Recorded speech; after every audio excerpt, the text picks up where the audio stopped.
Another thing that happened in basketball this week is JJ Redick, now of the Dallas Mavericks, formerly of the New Orleans Pelicans, made some news talking about his experience being traded. He heavily criticized the Pelicans organization, saying, quote, "I don't think you're going to get honesty from that front office. Objectively speaking, obviously, he did not honor his word." He's talking about Pelicans lead executive David Griffin. JJ essentially saying that he had a verbal agreement that if he was going to be traded, the Pelicans were going to attempt to trade him to an Eastern Conference team. His family lives in Brooklyn. And that if not, they were going to buy him out. And then he was not bought out. He was traded to the Mavericks without any kind of heads up.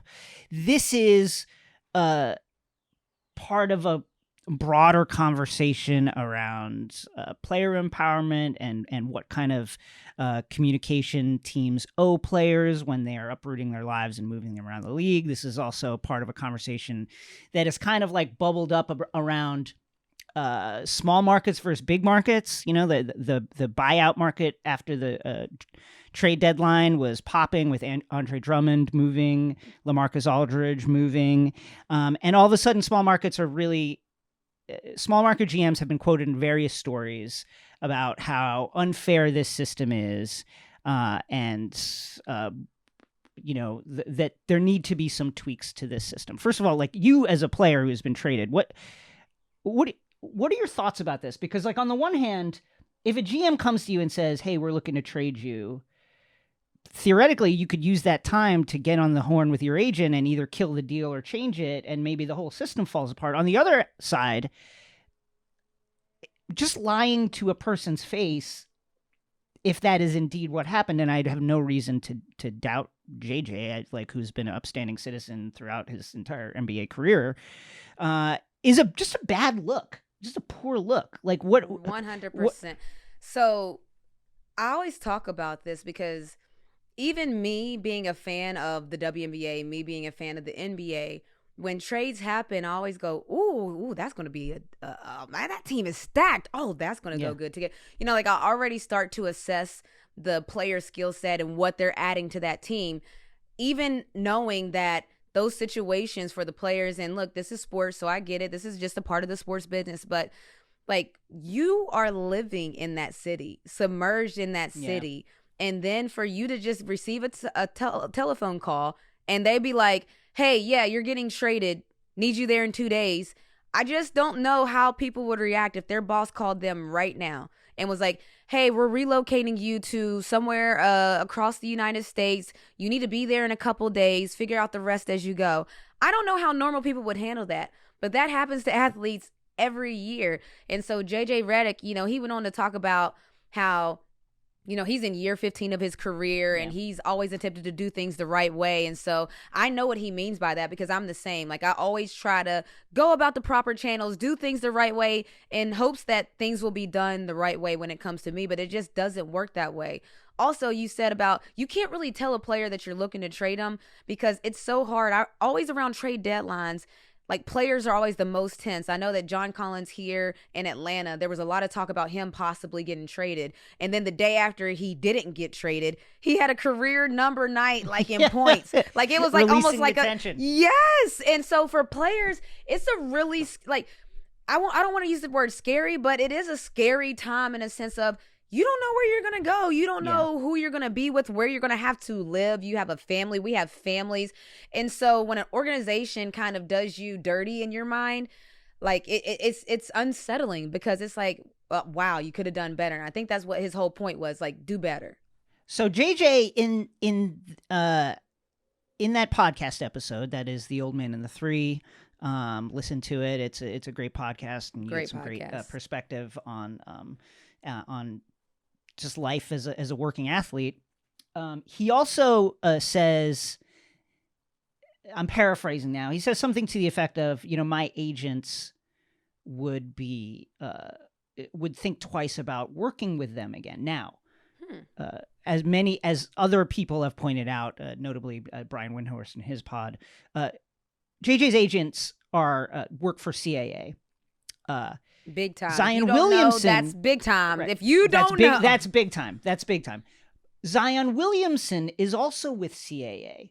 A clear shot across the bow at the organization. Now, one of the things that has happened in the quote unquote player empowerment era is teams are very anxious about the way they are viewed because, being able to entice free agents is such a big part of the NBA landscape now. And if you get this reputation of being anti-player or, in any kind of way, that can really hurt you going forward. Clearly, JJ is trying to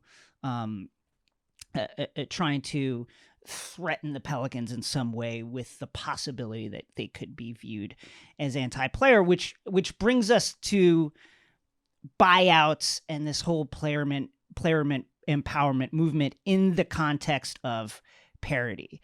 So I went on a rant about this on All Caps NBA last Friday because small market GMs are complaining about the buyout market. JJ wanted to be bought out. He didn't. He wasn't. In theory, if he was bought out, you would have seen him sign for the minimum, somewhere for some contender, right? Right. So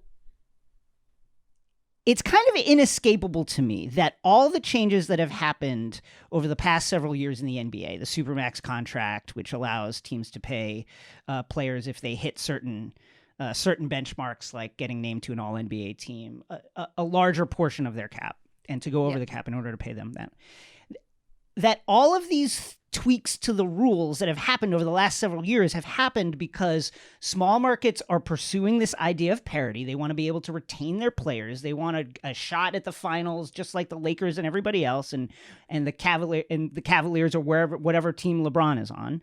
And yet, all these changes, all that they've done is made teams sign players to contracts that end up being bad contracts.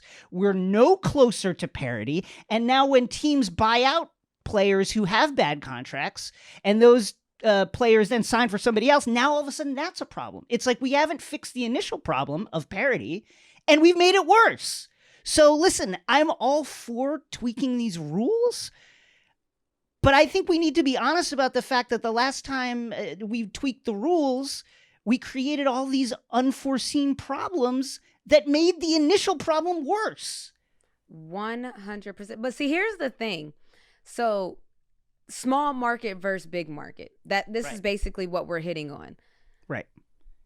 With how the NBA is trending, is it even possible? You use the word parity. Is that even possible at this point with the way the NBA is trending? I mean, think about how we already know there's some super teams out there. I mean, Brooklyn has just became the Megatrons of super teams.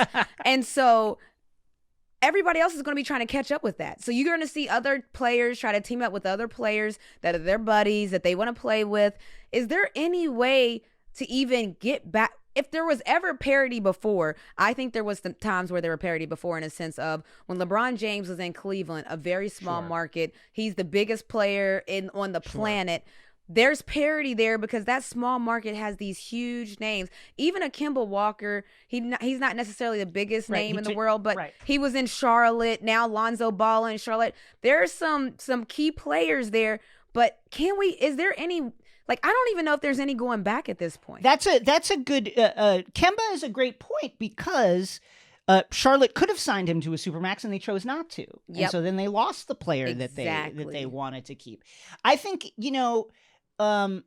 first of all, just back to the LaMarcus and Andre Drummond for a moment, it's like 99% of the time players who are bought out that then go to contenders don't move the needle at all. I think Markieff Morris maybe is like the exception, but usually these are players, they're on the buyout market because for one reason or another, they're not particularly effective players. Also, the team that has acquired the most players off the buyout market is the Milwaukee Bucks. Nobody cared about that. Second is the Cleveland Cavaliers. Nobody cared about the buyout market until this year. I digress. I guess I would just say that I don't know that parity has ever existed in the NBA. Certainly since Bird and Magic. Bird and Magic basically dominated the 80s, right? And then the Pistons came in, they snuck out a couple of championships. Michael Jordan dominated the entire 90s, and the only reason people got to get in there is because he left to go play baseball, and the Rockets were able to win a couple of championships. And then you had Kobe and Shaq, right? And then you entered basically our era, which is more of the same. Like a certain team dominates for a period of time. But Jason, parity doesn't to me. Like parity to me means, can I beat you? So, even on those years, you're naming championship years. Yeah, like, for instance, the Warriors. Let's use them because they're the closest to, like, a dominant team we've seen. And the Warriors have 6 championships. During those 6 years, there were maybe 2 years where we were like, no one is beating the Golden State Warrior. Even the year where they won 73 games, we thought that was the year that there was no one going to beat them. And that's the year that they actually got beat. So, for me, parity doesn't necessarily mean, okay, the Celtics have 17 total championships, the Lakers have 16, Warriors 6, the Bulls 6, Spurs 5. That doesn't mean that those teams couldn't get beaten. I think, to me, parity means that on any given night, someone can get knocked off. I think where we're going right now with the Brooklyn Nets is, if they keep adding flames to the already fire that they have started, at a certain point, they're going to be unbeatable. And to me, that's when there's not parity, when there's just a team out there that people cannot compete with. So to me, the only answer really is a hard cap, a hard salary cap. Right now, that the NBA has a soft salary cap. There's a million different ways that teams can go in excess of the salary cap number.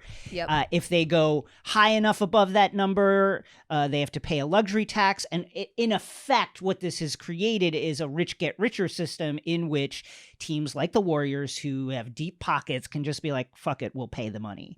And teams that don't have that kind of financial wherewithal simply can't. Now, a hard cap would make it so teams would have a lot of trouble signing more than one superstar. Therefore, you'd kind of disperse superstars across the league. And then maybe you'd have a system in which any team on any given night could beat any other team. I think part of the real problem, especially with the NBA, is, like, unlike the NFL, where there's, you look at the size of an NFL roster versus the size of an NBA roster. You look at how many players are on the field at any given time in an NFL game versus how many players are on the court in an NBA game.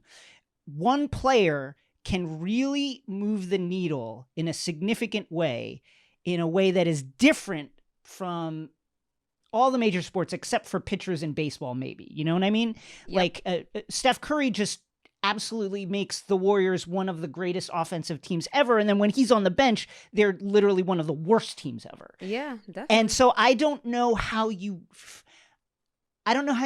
that. That's baked into the structure of the NBA, that these players can just change the fortunes of their entire team. And so really, the answer needs to be some kind of solution that keeps them from pairing up and tripling up. But I don't know how you do that without a hard cap, which the NBA union will never agree to. No, and so what we're doing is all these other solutions that thus far have just made it worse. Again, have just made it worse. I agree. Listen, I don't know either, but we're going to have to keep an eye on it. Yeah. Let me ask you this, though. Is parity good? The NFL is the most popular sport in America, right? And they have, since they instituted different salary cap rules in the 90s, they've been a league that has had a lot of parity. The NBA has not a lot of parity.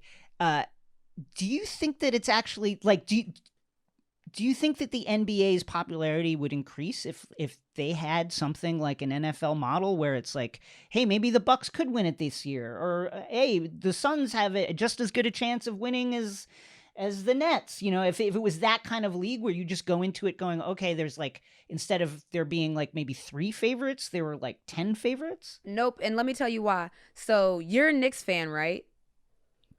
Unfortunately, yes. So just because they haven't won, does that make you less of a Knicks fan? Absolutely not.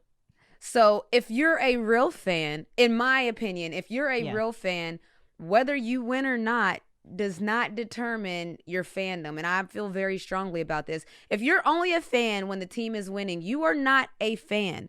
You are a wave rider, a front runner. You're a bandwagoner. Right. So I think that the hope that your team might one day win because it's been a 25-year drought and you're rooting for it, I think that almost increases the fandom. I think it almost gives storylines and plots. That's why there's always villains and always superheroes. Like, I feel like there almost needs to be the good guy, the bad guy, all of the above. So kind of to that point, I would hope that fans that are fans of teams that haven't necessarily won a lot, you're just waiting on that one so you can erupt. And the fans that have absolutely.